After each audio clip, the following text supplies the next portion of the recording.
തെരുവ് നായ്ക്കൾക്ക് ഷെൽട്ടർ സ്ഥാപിക്കൽ 3 കോടി.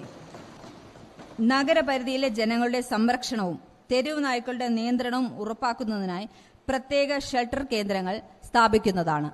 പരിക്കേറ്റതോ അസുഖബാധിതമോ ആയ നായകൾക്ക് ചികിത്സയും പരിചരണവും നൽകുന്നതിനോടൊപ്പം വന്ധ്യംകരണം, വാക്സിനേഷനും ഉൾപ്പെടുന്ന സമഗ്ര പരിപാലന സംവിധാനം നടപ്പിലാക്കും.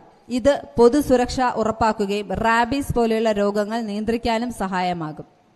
ഷെൽട്ടർ നിർമ്മാണം, വികസനം, ചികിത്സാ സൗകര്യങ്ങൾ, വെറ്റിനറി സേവനങ്ങൾ, ഭക്ഷണം, പരിപാലന ചെലവ് എന്നിവയ്ക്കായി ബഡ്ജറ്റിൽ ആവശ്യമായ തുക വകയിരുത്തുന്നു. മൃഗസൗഹാർദ്ദപരമായ നഗരവികസനം ലക്ഷ്യമിടുന്ന ഒരു സമഗ്ര പദ്ധതിയായിരിക്കും ഇത്.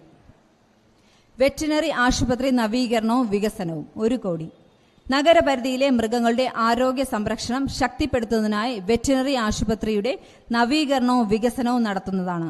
നിലവിലുള്ള അടിസ്ഥാന സൗകര്യങ്ങൾ മെച്ചപ്പെടുത്തി ആധുനിക ചികിത്സാ ഉപകരണങ്ങൾ, ശാസ്ത്രീയ സൗകര്യങ്ങൾ, ലാബ് പരിശോധനാ സംവിധാനങ്ങൾ എന്നിവ ഒരുക്കും.